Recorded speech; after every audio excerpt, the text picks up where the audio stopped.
Thank you so much for talking to us. This is a slightly peculiar, unusual way of doing an interview. The era of ambiguity is over.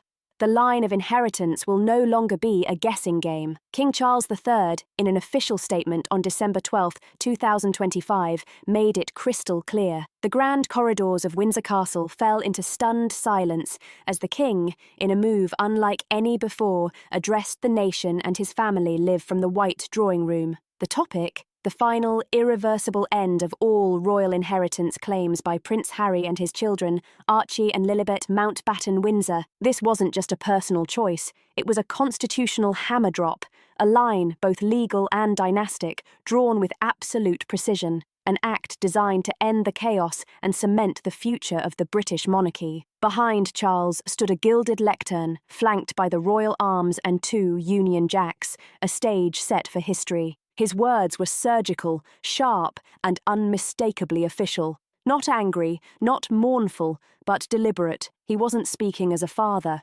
He was speaking as a sovereign. Honouring his late mother's devotion to family and crown, Charles began, "I have consulted her private instructions, her values, and the needs of the modern monarchy. I have chosen to act with both clarity and conscience." The room held its breath. Then came the shock. The Duke of Sussex and his children would no longer be recognised as legal or ceremonial heirs to the legacy holdings or traditions of the House of Windsor. This seismic decision came just weeks after Charles reportedly discovered a secret clause in Queen Elizabeth II's handwritten codicil from March 2022, 6 months before her passing. The clause offered Harry a conditional inheritance of £20 million, designed to tether him and his children to the UK and Commonwealth through service and presence. Initially, insiders thought it was the Queen's olive branch, a last attempt to reunite a fractured dynasty.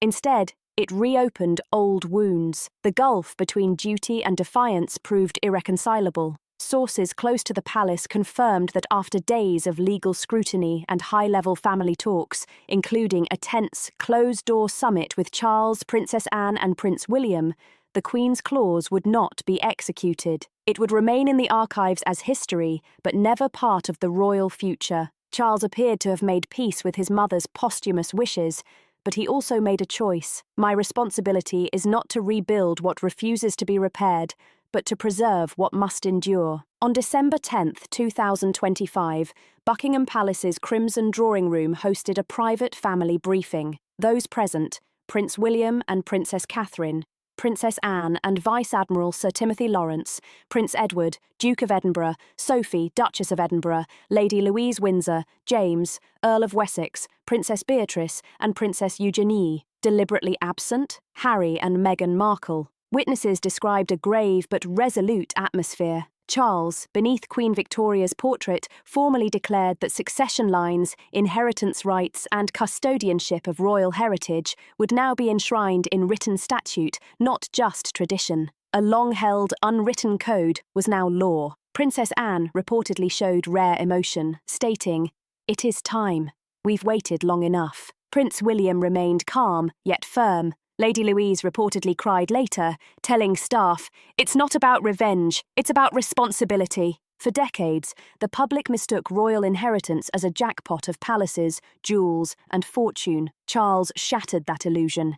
In his decree, he made it clear, to inherit the crown's legacy is to serve it, safeguard it, and pass it forward, not plunder it. The monarchy's assets, estimated at £18.3 billion, including the Crown Estate, Duchy of Lancaster, Sandringham, Balmoral, and the Royal Collection, would now be categorised in 3 tiers. Only direct heirs in good standing could claim titles with constitutional weight, such as Prince of Wales or Duke of Edinburgh. Harry and his children were permanently excluded. This included properties, historic artefacts, royal patronages, and cultural institutions, all reserved for royals who actively fulfill duties. Lady Louise, for example, was officially named custodian of the Royal Art Archive. Minor trusts could still distribute symbolic sums, but primary financial instruments, including the sovereign grant surplus and heritage-linked portfolios, were off-limits to Harry, Meghan, and their children. Charles was blunt. Royalty is not a brand.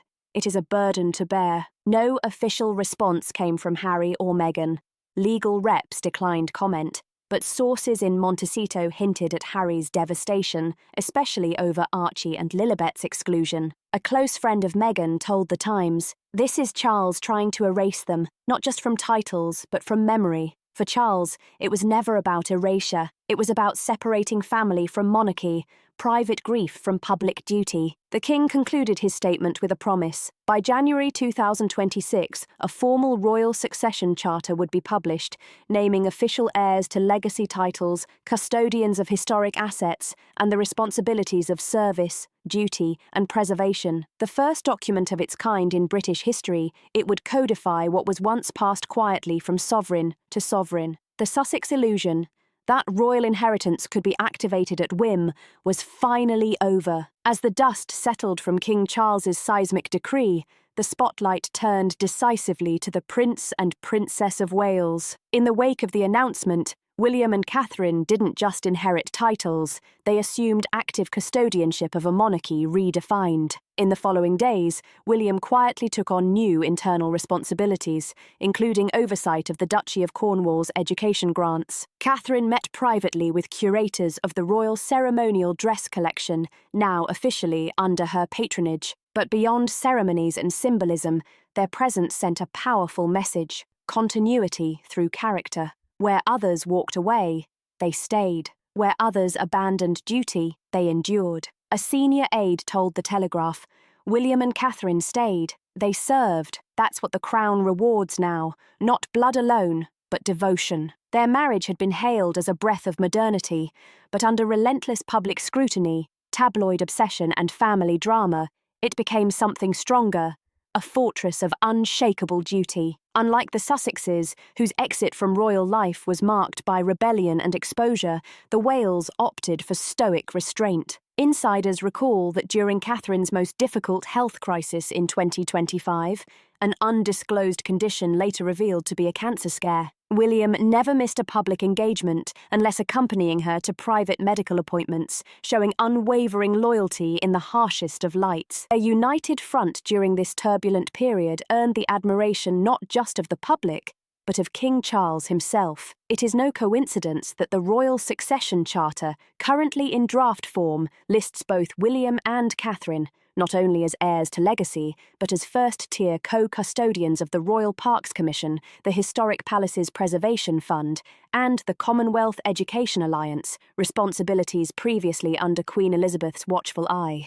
This elevation signals a generational shift in how the monarchy defines succession, moving beyond passive inheritance toward an active, hands-on mandate. Many outside palace walls fail to grasp that being next in line to the throne is far more than balcony waves and ribbon cuttings. It means inheriting without ownership, controlling without possession, and above all, preserving without corruption. The royal estates, including Sandringham House, valued at £245 million, Balmoral Castle at £160 million, and duchy assets generating £25 million a year, are not privately owned like a billionaire's portfolio.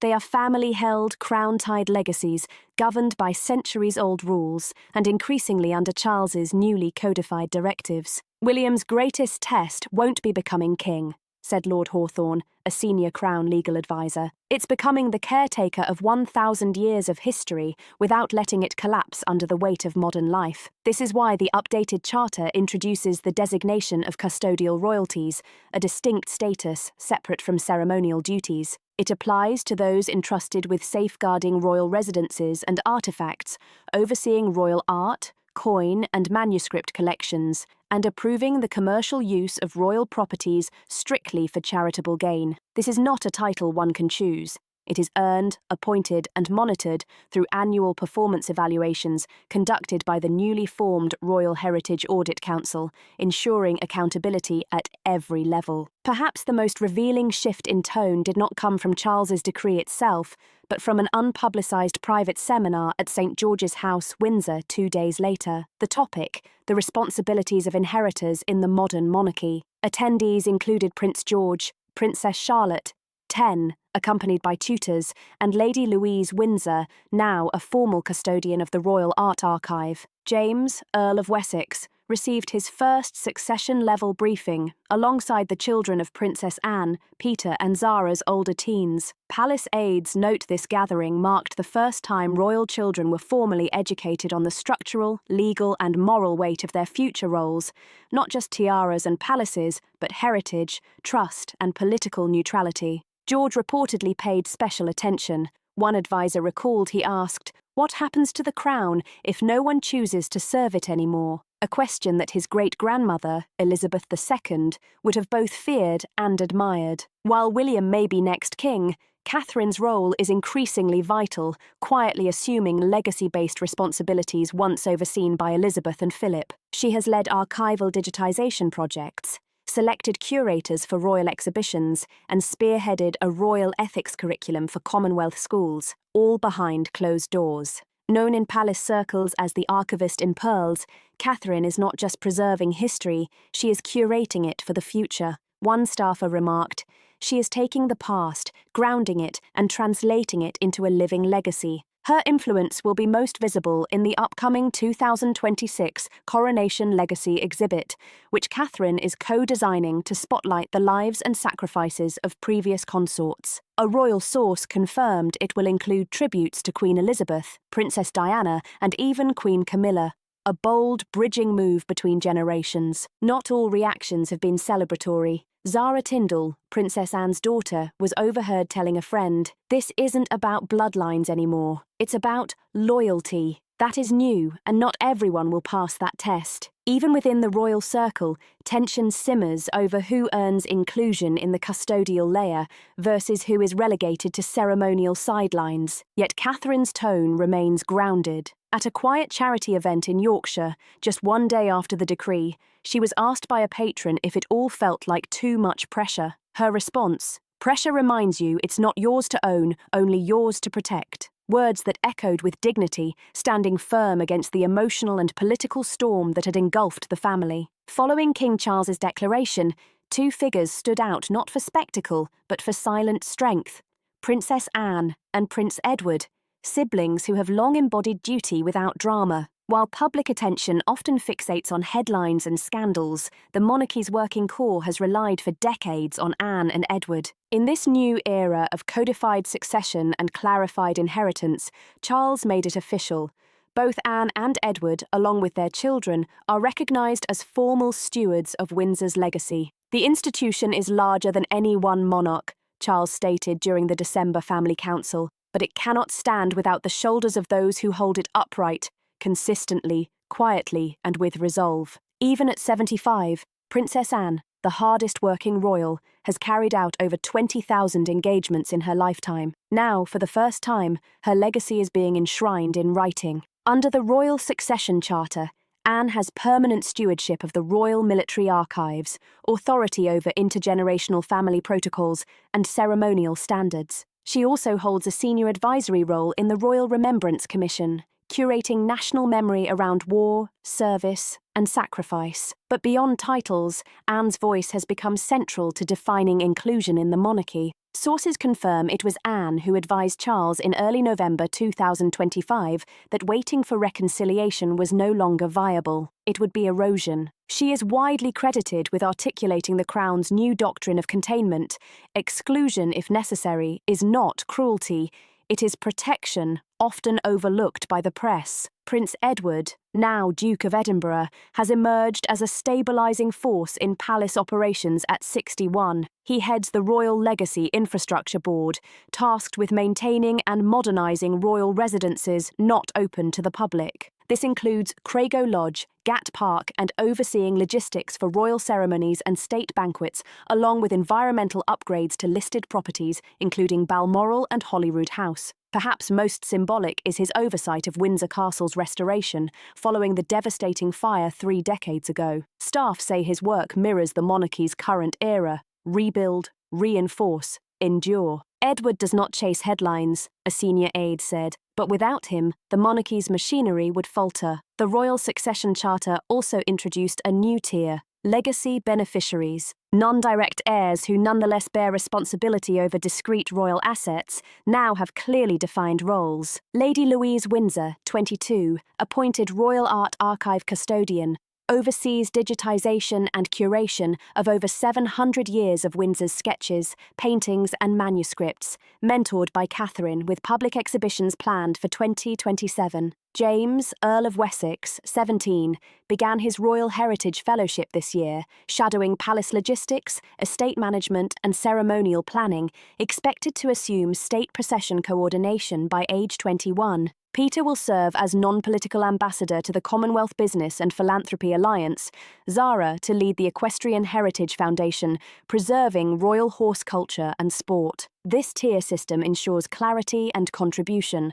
Those who benefit from royal legacy must actively serve its continuity. It was no accident that Anne and Edward stood behind Charles, both physically and symbolically, during his historic announcement. They were not figureheads. They were living proof that monarchy, when rooted in quiet consistency, still works, a lesson that resonates far beyond headlines, and a reminder that duty, when embraced fully, can withstand scandal, public scrutiny, and the shifting tides of history. Charles reportedly said, "William will carry the crown, but Anne and Edward carry its memory, its spine. Without them, this kingdom would have cracked." Words heavy with truth, spoken as the monarchy quietly pivoted into a new era. On the evening of December 12, 2025, while Buckingham Palace glowed in festive splendour for the Royal Christmas Gala, Montecito remained eerily silent. No official statement came from Prince Harry or Meghan Markle, no Instagram post,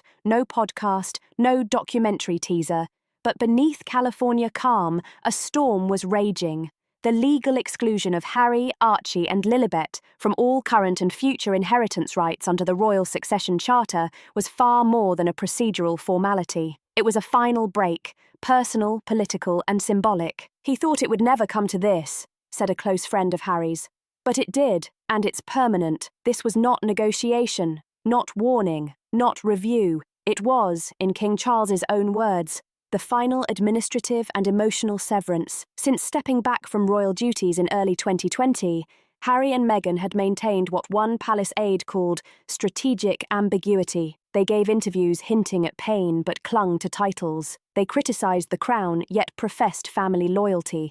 They demanded protection while living abroad. All of it created a fragile tension that Buckingham Palace tolerated until now. King Charles's review of Queen Elizabeth's hidden inheritance clause in late November 2025, revealing a £20 million provision for Harry, conditional on service and connection, proved to be the final trigger. Rather than soften relations, it crystallised a deep, unbridgeable divide. Her clause, written in hope, a royal advisor noted, landed in a house already on fire. According to insiders, Charles deliberately withheld enforcement, stating it would reopen doors best left closed. The legal phrasing, now in the Charter, rendered those rights null due to failure of moral stewardship, one by one. In a confidential letter dated December 8th, confirmed by legal teams, Charles informed Harry he would no longer be eligible to claim or access funds from any sovereign-held estate. His children would not qualify for custodial trusts, rights, or legacy access. All formal records of succession will omit Archie and Lilibet as recognisable royal heirs,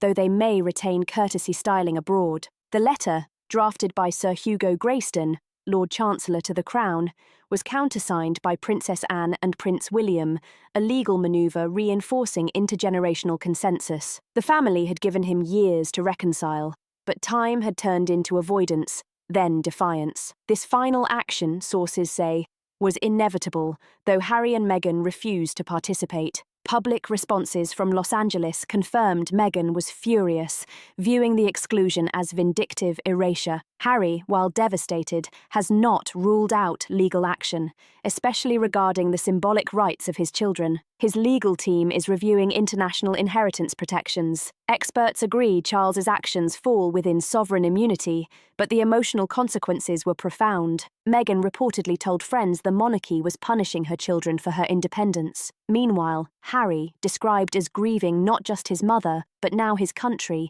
cancelled scheduled appearances in New York. For Meghan, the finality of this exclusion confirmed what she had long claimed: the monarchy would never fully include her children. Polls conducted by YouGov the day after the announcement showed 57% of Britons support the removal of succession and legacy rights from Harry's family, 24% opposed, calling it cruel or unnecessary, and 19% undecided, many demanding a clear royal inheritance map. In response, King Charles ordered a public version of the Royal Succession Charter to be released on January 1, 2026, a New Year's declaration of lineage, responsibility, and preservation. For the first time, the British public will see in writing who holds title rights, who bears custodial duties, who is excluded, and why. Beyond paperwork lies the real royal taboo, bloodline legitimacy. Whispers inside the palace suggest Princess Anne insisted on DNA verification clauses, not as public attacks, but private protections. While unenforced, their existence signals rising distrust toward external claimants to royal legacy. Some historians argue heritage is not just blood, but behaviour, and Charles has finally embraced that doctrine fully. From 2020 to 2025, the world watched Harry and Meghan oscillate between insider and outsider, grievance and glamour. But now the door is shut. No more last chances, no half status, no waiting. Charles's words at the family council were decisive. The time of divided loyalties is over. We choose the future, he said, and it cannot include ghosts of rebellion for generations. Royal inheritance, once imagined as vaults of diamonds, golden carriages, vast estates, and untouchable wealth, has been redefined. In his December 2025 speech and the soon-to-be-released Royal Succession Charter, Charles declared, "Inheritance is not a reward, it is a burden of memory, a contract of protection, and a legacy to be earned daily." With this public correction of centuries-old misconceptions, Charles has not only ended debate over Harry's rights, but also opened a new chapter in how the monarchy explains and manages its cultural and spiritual assets. The combined estimated value of royal holdings exceeds £18.3 billion, according to the 2025 Sovereign Grant Report. Charles clarified none of it is owned as the public imagines. Royal inheritance is now split into 4 primary categories, each governed by tradition, trusteeship, and formal documentation. The Crown Estate, valued at £16.5 billion, includes urban, rural, farmland, coastal, and commercial properties, controlled by an independent board with profits redirected to the Treasury, managed in trust for the nation, not inheritable. The duchies of Lancaster and Cornwall, combined £1.4 billion, provide personal income streams for the Sovereign and the Prince of Wales, and can only pass to recognised royal heirs who actively fulfil public duties. Disqualified claimants like Harry are now blocked by statute. Private properties, including Sandringham and Balmoral, totalling roughly £320 million, are owned personally by the monarch but protected under royal legacy law. Access is granted solely to family members serving within the official royal framework. No exceptions. Titles such as Keeper of Balmoral now carry formal legal obligations of preservation, along with oversight of symbolic assets and heritage collections. These invaluable holdings include royal jewellery, priceless art, manuscripts, and ceremonial regalia, all governed under the Crown Legacy Custodian Council, now including Catherine and Princess Anne. Use of any items must be approved by the monarch and tied to official, public-facing royal functions. In short, no one inherits the crown automatically. They are licensed by legacy to protect it. The Charter's language reframes the role of royal descendants. The model is no longer inheritance as entitlement, but custodianship as commitment. Those included in the official custodial registry, William, Catherine, Anne, Edward, Lady Louise, and others, are not merely allowed to reside in royal homes or access royal assets. They are bound by contract to uphold preservation budgets, submit annual performance reports, meet engagement and service quotas, and undergo periodic audits of how legacy assets, art, estates, and ceremonial regalia are used. Lady Louise, for example, is expected to produce an annual exhibition plan for the Royal Art Archive, while James, Earl of Wessex, will undergo intensive training in Crown land management protocols. This is a working dynasty. One senior royal aide noted, "Romanticism has been replaced by responsibility. Many outside the palace assume Prince Harry would retain claims to royal wealth simply by birthright. But as King Charles stated directly, birth may grant identity, but behaviour determines legacy." With the new charter, the era of implicit promises and undefined royal privilege has officially ended. The following individuals are formally disqualified from all categories of royal legacy access: Prince Harry, Duke of Sussex; Meghan Markle, Duchess of Sussex; Archie and Lilibet Mountbatten Windsor. The Charter states that for failure to uphold intergenerational custodial duty, these individuals shall not be recognised as inheritors of title, trust, or tradition under Sovereign Legacy Protocol 82. It also forbids them from commercialising or branding royal imagery, traditions, or language in any future media projects. For the first time in modern royal history, the Royal Succession Charter does not rely on assumption or tradition. It explicitly defines, without ambiguity,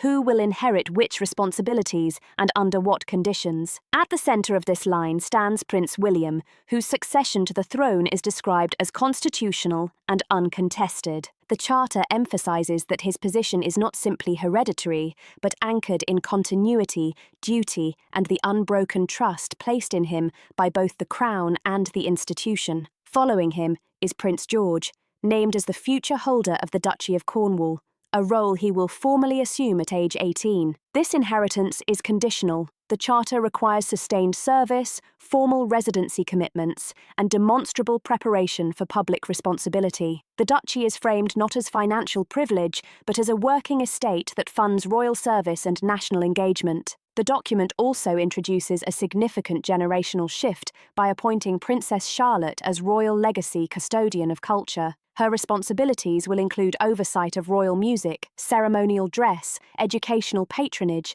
and the preservation of cultural traditions that define the monarchy's softer power. This marks a deliberate recognition that cultural stewardship is as vital to royal survival as political continuity. Lady Louise Windsor is formally designated Keeper of Ceremonial Heirlooms, entrusted with safeguarding royal archives, organising exhibitions, and enforcing ceremonial protocol. Her role embodies the Charter's emphasis on knowledge, discretion, and continuity rather than visibility or status. The Charter names James, Earl of Wessex, as future heir of the Commonwealth Trusts, though his position remains subject to ongoing review. His responsibilities will be evaluated based on performance, engagement, and demonstrated understanding of the Commonwealth's evolving role within the monarchy's global legacy. Beyond these primary designations, the Charter acknowledges that Princess Anne's grandchildren are being considered for ceremonial and custodial roles tied to the preservation of equestrian heritage,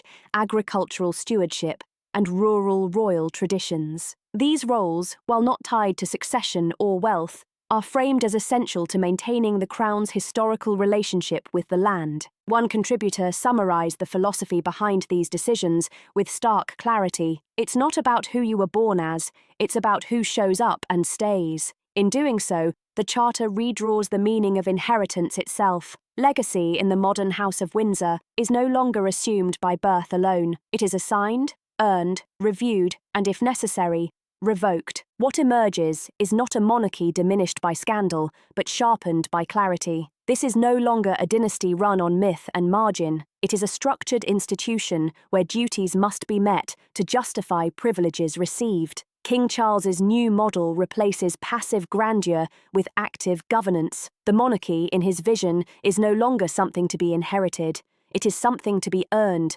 curated, and ultimately deserved. The royal family has long balanced a delicate dance between symbolism and statute. With the enactment of the Royal Succession Charter of 2025, King Charles has done something unprecedented. He has locked the gates of ambiguity. The future of the Crown, he declared in the final line of his charter address, is not an inheritance. It is a responsibility, and it now has rules. These rules define clearly who will carry the monarchy forward and under what terms. There is no room for speculation, last-minute reconciliation, or emotional appeals.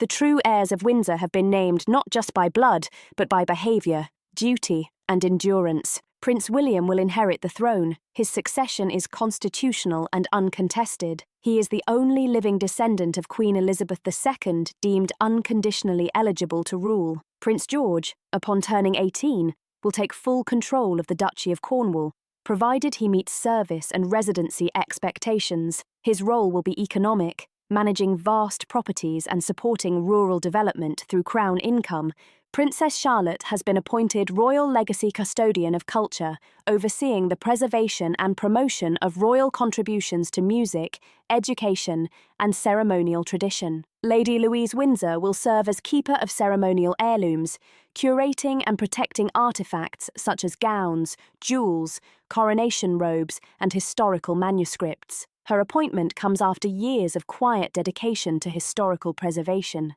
Under Catherine's mentorship, James, Earl of Wessex, is designated heir of the Commonwealth Trusts, a role subject to future review. He will develop educational and charitable partnerships across former British territories. Beyond these appointments, Princess Anne's grandchildren are considered for regional custodianship of equestrian and agricultural traditions tied to royal estates. Another signal that royal inheritance now depends on lived contribution, not title alone. As one charter contributor summarised, "It's not about who you were born as, it's about who shows up and stays." The charter closes the book, not just on Harry's claim to inheritance, but on the illusion that royalty is something one can dip in and out of. For Meghan, the era of negotiation is over. For Harry, the door is no longer ajar. For their children, the connection to the crown is no longer royal. It is personal, symbolic, and severed from state recognition. In its place, a new reality has emerged. One where every heir must carry a burden, prove their stewardship, and demonstrate the values of Windsor, not just in word, but in work. This is the legacy King Charles leaves behind, not just of family, but of institution, not of wealth, but of weight, and not of confusion, but of clarity. For the first time in generations, the crown is no longer hoping for loyalty. It is requiring it. Don't forget to like, subscribe, share, and drop your comments below to tell us what you think about King Charles's historic royal succession charter.